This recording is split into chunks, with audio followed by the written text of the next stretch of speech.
হযরত আইয়ুব আলাইহিস সালাতু ওয়াস সালাম, আমার মায়েরা যারা আছেন তাদেরকে আমি বলছি একটু মনোযোগ সহকারে শোনেন। আপনারা বেশি ধৈর্যহারা হয়ে যান, ছেলের চাকরি হয় না, আরে অস্থির হয়ে যায়। মা চিন্তা করে ছেলের চাকরি বাকরি হইতেছে না, মেয়ের বিয়ে হইতেছে না, আর তারপরে এরকম কামাইয়ের ভিতরে বরকত নাই, বাজার ঘাট ঠিক মতো আনে না। মেয়েরা বেশি হাই হুতাশ হয়ে যায়, কিন্তু হাই হুতাশ হওয়ার কারণ নাই। এই পৃথিবীতে যিনি আমাদেরকে পাঠিয়েছেন, পাঠিয়ে দেওয়ার আগেই রিজিকের ফয়সালা করে দিয়েছেন কে? আল্লাহ তাআলা ফয়সালা করে দিয়েছেন। হযরত আইয়ুব আলাইহিস সালাতু ওয়াস সালাম, টাকা পয়সা ধন দৌলত প্রতিপত্তির কোনো অভাব নাই। আল্লাহ তাআলা অসংখ্য সম্পদ দান করেছেন, নেতৃত্ব দিয়েছেন, রাজত্ব দিয়েছেন, নবুয়ত দিয়েছেন। এক কথা, আল্লাহ রাব্বুল আলামিনের যত নিয়ামত আছে সমস্ত নিয়ামত দিয়ে আল্লাহ তাআলা হযরত আইয়ুবকে ভরপুর করে দিয়েছেন। আইয়ুব আলাইহিস সালাম আল্লাহ তাআলার ইবাদত বন্দেগী করেন। ফেরেশতাদের সামনে একদিন আল্লাহ রাব্বুল আলামিন আলোচনা করতেছিলেন, ও আমার ফেরেশতারা দেখো, আমার আইয়ুবকে আমি নবুয়ত দিয়েছি, রাজত্ব দিয়েছি, টাকা পয়সা ধন দৌলত সব কিছু দিয়েছি, এর ভিতরেও সে আমাকে ভুলে যায় না, সব সময় আমাকে ডাকে, আমার ইবাদত বন্দেগী করে। এ কথা নিজ থেকে শয়তান শুনতে পেয়েছে।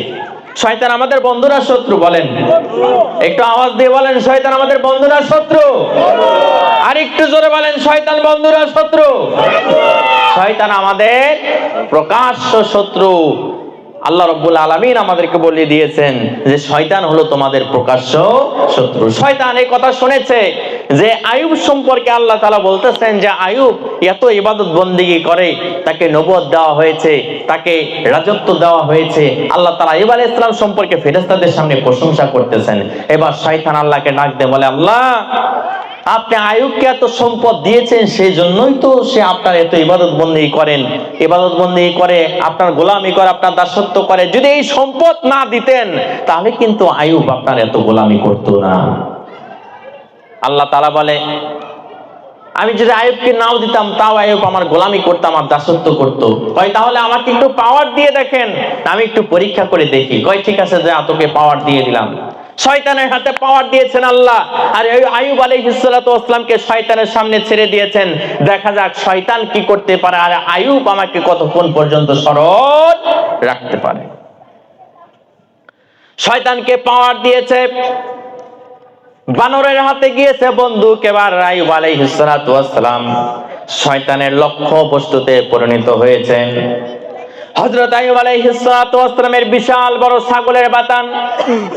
হঠাৎ করে রাখালরা দৌড়ায় চলে আসলেন, এসে হযরত আইয়ুবকে ডাক দিয়ে বললেন, ও আইয়ুব নবী, আপনার যে বিশাল বড় ছাগলের বাতান ছিল, কোথায় থেকে যেন একটা বাতাস এসে ছাগলের গায়ে বাতাসগুলো লাগার সাথে সাথে সবগুলো ছাগল সেখানে মারা গেল। আইয়ুব আলাইহিস সালাম বললেন, অসুবিধা নাই, যে আল্লাহ আমাকে সম্পদ দিয়েছিলেন তিনি তার সম্পদ নিয়ে গেছেন, এই ব্যাপারে আমার কোনো আফসোস নাই, কোনো চিন্তা নাই, তোমরা চলে যাও। উটের বিশাল বড় বহর ছিল, উটের পাল থেকে রাখালেরা দৌড়ায় চলে আসছে, এসে বললেন, ওগো নবী, আমাদের কাছে যতগুলা উট ছিল, কোথায় থেকে যেন একটা দমকা হাওয়া এসে উটের গায়ে লেগে সেখানেই পরে সবগুলো উট মারা গিয়েছে। এবার কি করা যায়? কয় চিন্তার কারণ নাই, তোমরা চলে যাও, যিনি এই সম্পদ দিয়েছিলেন তিনি নিয়ে গেছেন, এখানে আফসোস করার কোনো কিছু নাই, চিন্তারও কোনো কিছু নাই। কয় ঠিক আছে, অসুবিধা নাই। এবার রাখালরা সবাই চলে গিয়েছে, তারা বসে আছে। এমন সময় কৃষি কাজে যারা আছেন তারা দৌড়ায় চলে আসছেন, এসে আইয়ুব আলাইহিস সালাতু ওয়াস সালামকে বললেন, আইয়ুব, ওই আইয়ুব নবী, আপনার যে বিশাল বড় কৃষি কাজের যে বিশাল জায়গা জমি যা আছে, সবগুলা শস্য কোথায় থেকে যেন আগুন এসে পুড়ে এক মোড়া থেকে সব সাফ হয়ে গেছে। আইয়ুব আলাইহিস সালাম বললেন, অসুবিধা নাই, তোমরা চলে যাও, যিনি এই সম্পদ আমাকে দিয়েছিলেন তিনি নিয়ে গেছেন, আমার কোনো আফসোস নাই, কোনো চিন্তা নাই। এবার সবগুলা রাখাল, সবগুলো কৃষক এক জায়গায় হয়ে বললেন, ওগো আইয়ুব নবী, তাহলে আমরা খাবো কি, কিভাবে চলবো? আইয়ুব আলাইহিস সালাম বললেন, চিন্তা করো না, আমার রাজভান্ডারে যতগুলা খাবার আছে, আগামী 3 বছর পর্যন্ত যদি তোমরা খাও তাহলে এই খাবার তোমরা খেয়ে শেষ করতে পারবে না, তোমাদের চিন্তার কোনো কারণ নাই। বিশাল বড় ধনভাণ্ডার, বিশাল বড় রাজকোষাগার, যেখানে টাকা পয়সা সহ অনেকগুলা ফসল সেখানে মজুদ আছে। কোথায় থেকে যেন আগুন এসে সবগুলো পুড়ে ছাই হয়ে গেল। এবার আইয়ুব আলাইহিস সালাতু ওয়াস সালামের কাছে সবাই এসে বললেন, ওগো নবী, আপনি বলেছিলেন যে মওজুদ আছে খাদ্য, কোনো অসুবিধা হবে না, কিন্তু মওজুদ কি তো সব খাদ্যই তো শেষ হয়ে গেল, তাহলে এখন আমরা কি করব আর কি খাবো? আইয়ুব আলাইহিস সালাম বললেন, চিন্তা করো না, যিনি আমাদেরকে মুখ কেটেছেন এই পৃথিবীতে আসার তৌফিক দিয়েছেন, যিনি আমাদেরকে সৃষ্টি করেছেন, তিনি আমাদের কাউকে না খাওয়ায় রাখবে না। আইয়ুব আলাইহিস সালাতু ওয়াস সালাম নিশ্চিন্তে নির্বিঘ্নে আছেন। দাস দাসী গোলাম যারা ছিল তারা সকলে এসে বললেন, হুজুর আপনার কাছে টাকা পয়সা নাই, খাদ্য নাই, আমাদের কোনো কাজ নাই, সুতরাং আমরা থেকে কি করব? আপনি যদি আমাদেরকে ছুটি দিয়ে দেন তাহলে আমরা চলে যেতে চাই। আইয়ুব আলাইহিস সালাম বললেন, ঠিক আছে, অসুবিধা নাই, যাও তোমরা চলে যেতে পারো, আজকে থেকে তোমরা সবাই আজাদ, তোমরা সবাই মুক্ত, তোমরা এখান থেকে চলে যেতে পারো, কোনো অসুবিধা নাই।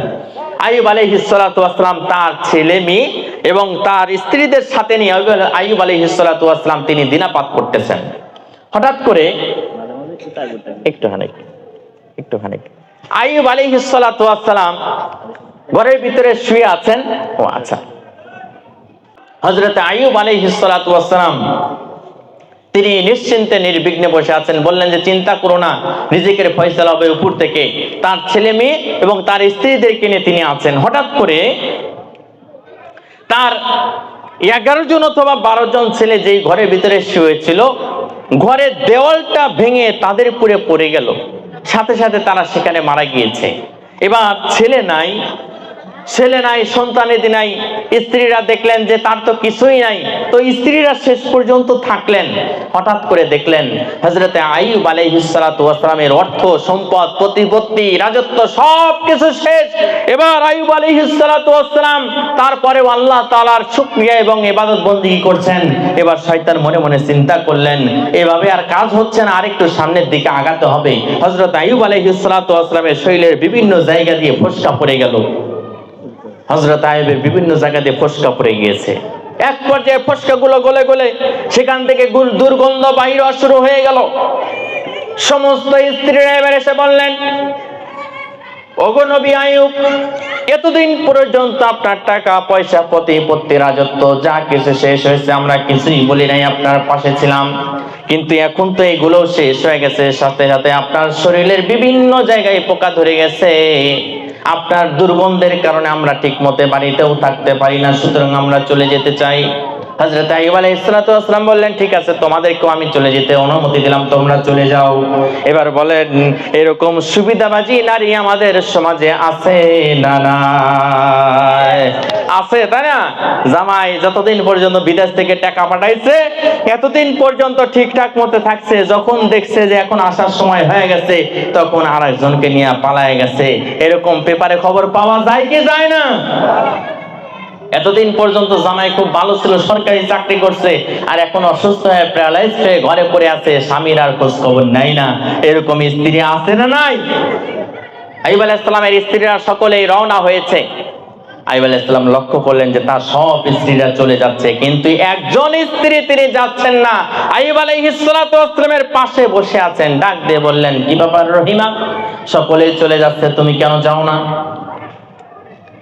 বিবি রহিমা ডাক দিয়ে বলে, প্রাণের স্বামী আমার, রাজত্ব চলে গিয়েছে, টাকা পয়সা প্রতিপত্তি সব চলে গিয়েছে, ছেলে সন্তানরা তাও মারা গিয়েছে, কিন্তু প্রাণের স্বামী, আল্লাহ তাআলা আপনাকে একটা নিয়ামত দান করেছেন, সেটা হলো নবুয়ত। আপনি নবুয়ত পেয়েছেন।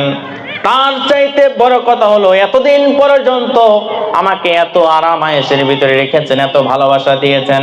আজকে আপনার বিপদের সময় যদি আমি চলে যাই, তাহলে আল্লাহ তাআলার দরবারে কাল কঠিন কিয়ামতের ময়দানে নাফরমানদের কাতারে আমাকে দাঁড়াইতে হবে। কয় তাহলে কি করবা? কয় স্বামী, যতদিন পর্যন্ত আপনার একটা হাড্ডি আছে ততদিন পর্যন্ত আপনার পাশে থেকে আপনার খেদমত করে যাব। শয়তান মনে মনে চিন্তা করে, এবার আইয়ুবের উপরে আরো বল প্রয়োগ করতে হবে। তাহলে কি করা যায়? শয়তান এলাকার ভিতরে ছড়ায়া দিয়েছে যে আইয়ুবের যে রোগ হয়েছে, আইয়ুবের শরীরে যে সমস্ত ঘা ছড়ায় পড়েছে, এই সমস্ত ঘা নিয়ে যদি আইয়ুব তোমাদের ভিতরে আর বেশি দিন থাকে, তাহলে পুরা এলাকার সব মানুষের ভিতরে এটা ছড়ায় পড়বে। তোমরা তাড়াতাড়ি আইয়ুবকে গ্রাম থেকে বাহির করে দাও। এবার বলেন, এই যে রোগ ছড়ায় পড়ার কথা চতুর্দিকে আমরা শুনতে থাকি, এবার বলেন এই রোগ ছড়ানোর ক্ষমতা দুনিয়ার কোন মানুষের নাকি আল্লাহ রাব্বুল আলামিনের? আচ্ছা বলেন তো, যে আমাদের দেশে দেখা যায় যে অনেক সময় বলে যাই তুমি আমার কাছে আইসো না, তোমার থেকে আমার আবার বাতাস লাগতে পারে। এবার বলেন, যেই লোকটার এই রোগ প্রথম হয়েছে, ওই লোকটার বাতাস কার থেকে লাগছে? কার থেকে লাগছে? ওই লোকটার বাতাস কি কারো কাছ থেকে লাগছে? কারো কাছ থেকে লাগে নাই। অনেক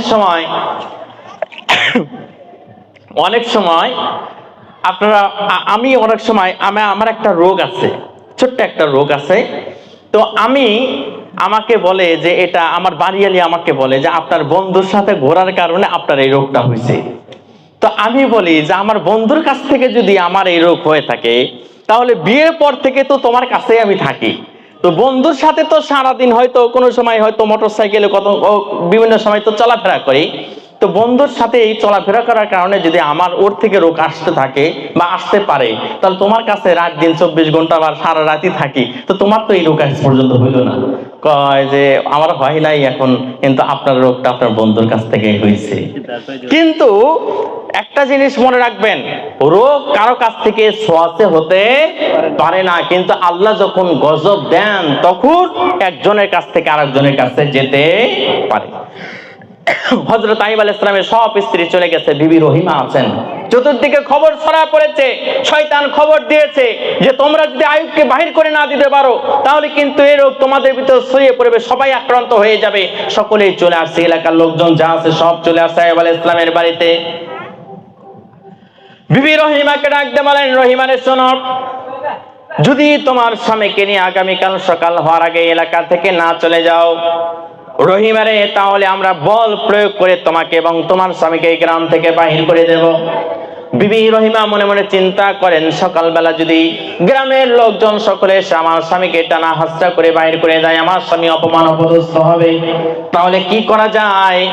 সকাল হওয়ার আগে বিবি রহিমা সুন্দর করে স্বামীকে কাপড় দেয়া পেঁচাইয়েছেন, পেঁচানোর পরে নিজের কাঁধে তুলে নিয়েছেন, নিয়ে আস্তে আস্তে রওনা হয়েছেন। গ্রাম থেকে অনেক দূরে একটা গ্রাম দেখা যায়, সেই গ্রামের ভিতরে চলে গেছেন।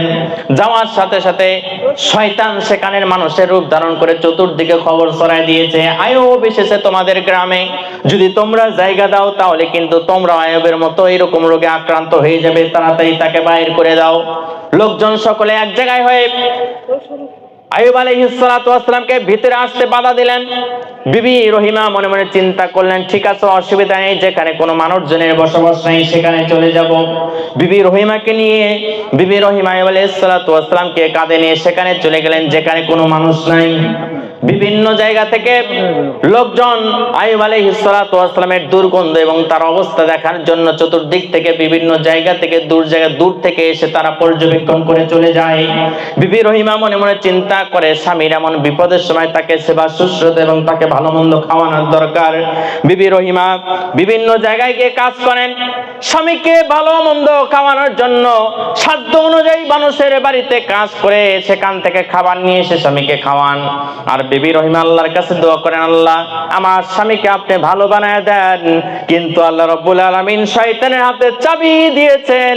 এবার আল্লাহ রাব্বুল আলামিন পরীক্ষা করে দেখতেছেন যে আইয়ুব কতক্ষণ পর্যন্ত আমার কাছে এসে, কত সময় কত পর্যন্ত কষ্ট সহ্য করে আমার কাছে এসে সে দরখাস্ত করে। আইয়ুব আলাইহিস সালাম আল্লাহর কাছে কোনো অভিযোগ নাই, সমস্ত শরীরে পোকা, টাকা পয়সা কোনো কিছু নাই। বিবি কোন রকমে আইয়ুব আলাইহিস সালাতু ওয়াস সালামের কাজ করে এনে তাকে খাবারের ব্যবস্থা করেন। হঠাৎ করে একদিন আইয়ুব আলাইহিস সালাম আল্লাহকে সিজদা দিয়ে আল্লাহ রাব্বুল আলামিনের তাসবিহ পাঠ করতেছেন, এমন সময় লক্ষ্য করলেন তার জিহ্বার ভিতরে পোকা ঢুকে গেছে, যার কারণে তিনি জিহ্বা নাড়াচাড়া করতে পারতেছেন না। আইয়ুব আলাইহিস সালাম এবার আল্লাহকে ডাক দিয়ে বলেন, আল্লাহ এতদিন পর্যন্ত শরীরে পোকা ধরেছে, কষ্ট সব আমি সহ্য করেছি, তোমার কাছে কোনো কমপ্লেইন করিনি। আল্লাহ গো এতদিন পর্যন্ত কোনো কমপ্লেইন তোমার কাছে করি নাই, কিন্তু আজকে আমার জিহ্বার ভিতরে পোকা এমন ভাবে ঢুকে গেছে যে তোমাকে আমি আল্লাহ বলে ডাকতে পারছি না রে আল্লাহ। আল্লাহ, তোমার কাছে শুধু একটাই অভিযোগ, তুমি আজকে শুধু আমার জিহ্বা থেকে পোকাটা সরায় দাও, যাতে করে তোমাকে আমি আল্লাহ বলে সুন্দর করে ডাকতে পারি। আর কোনো চাওয়া পাওয়া নাই, শরীরে পোকা আছে থাক, শুধু জিহ্বার পোকাটা তুমি সরায় দাও। এবার আল্লাহ রাব্বুল আলামিন জিব্রাইলকে ডাক দিয়ে বলে, জিব্রাইল তাড়াতাড়ি চলে যাও। আমার বন্ধু আইয়ুব যে পরীক্ষা দেওয়া শুরু করেছে, এই পরীক্ষায় 100-তে 100 নাম্বার পেয়ে পাস করেছে, তাড়াতাড়ি জান্নাত থেকে জান্নাতি মলম নিয়ে আমার বন্ধুর শরীরে তুমি লাগায় দাও, যাতে করে আগের চাইতে আরো সুন্দর হয়ে যায়।